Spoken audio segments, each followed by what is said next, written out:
Hi, I wanted to send another video summarizing some of the discussion board posts from week 3, as well as remind those who haven't completed the exam to do so before 11:59 tonight. The exam will be due at 11:59, and if you haven't submitted your scores by then, or your answers, then it will automatically submitted, and Blackboard will grade your exam then. So please make sure that you've allocated 2 hours, you've freed yourself from distractions, you have a solid connection to the internet. And if you have any questions in the meantime, please feel free to let me know, but please submit your exam before tonight at 11:59, as well as submit your Connect assignment and respond to one of your peers' discussion board posts.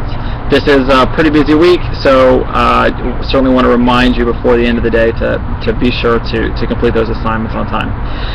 So talking a little bit about discussion board 3, the quality of the post has been really good this semester. I really appreciate the depth of the and insights that have been made. And if you recall, this particular discussion board post asked you to think about the marginal revenue product of labor.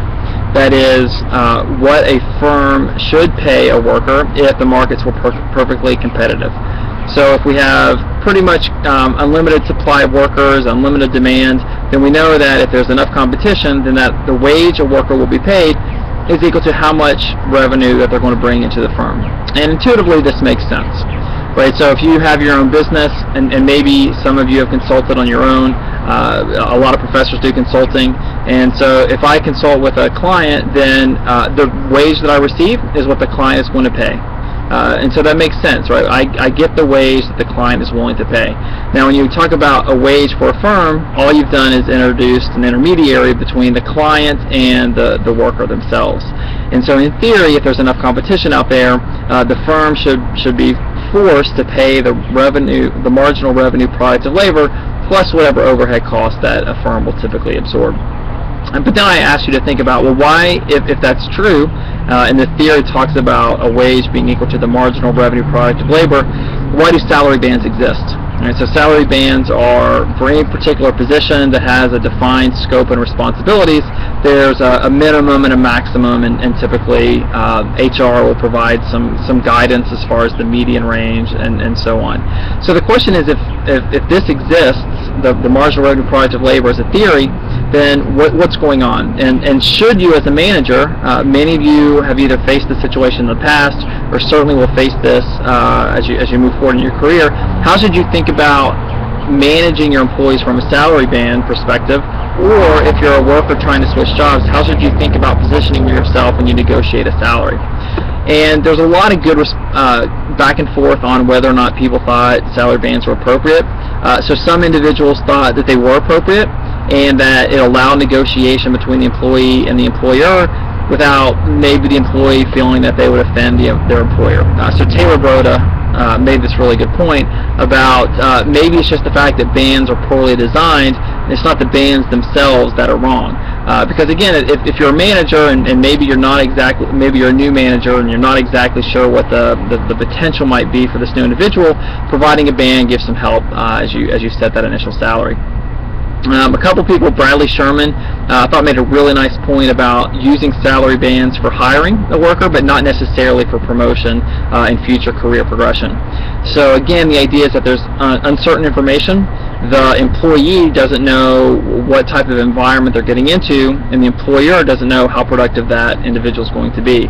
So using bands at the beginning can provide some guidance and some assistance, but after that initial hire occurs, then a worker should be promoted, and raises should be based on the value that's added to that employer. A few of you couldn't negotiate at all.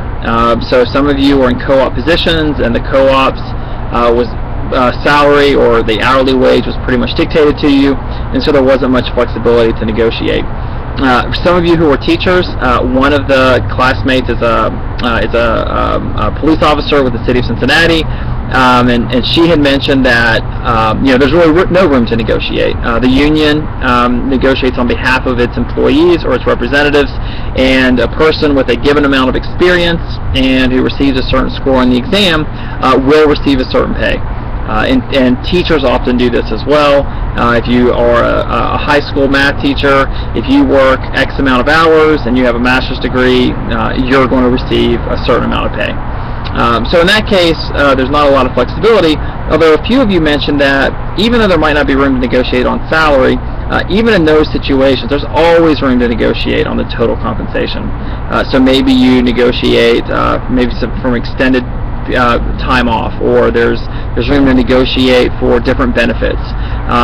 Always negotiate, and I think what was interesting about this week's discussion board post is almost everybody who didn't negotiate the first job regretted it, and they said, well, I wish I would have maybe talked to my coworkers or talked to other people and said, hey, let me negotiate this, because what's the worst that the employee can do? And say no. So long as you understand and justify your value, you've looked at, this is what I'm going to bring to the firm, this is the revenue I know that I'm going to bring, or these are the cost savings that I'm going to contribute to the firm, and this is why I'm worth a certain amount, then it makes a lot of sense to ask for that pay from your employer. So again, really good comments this week. I look forward to reading your discussion boards post for next week. But please continue to do the homework assignments. I've had quite a few of you email me, talk to a lot of you on the phone about answering questions. Happy to do so. So if you're struggling, please reach out to me. And for those who haven't taken the exam, good luck, and I'll talk to you next week. Bye.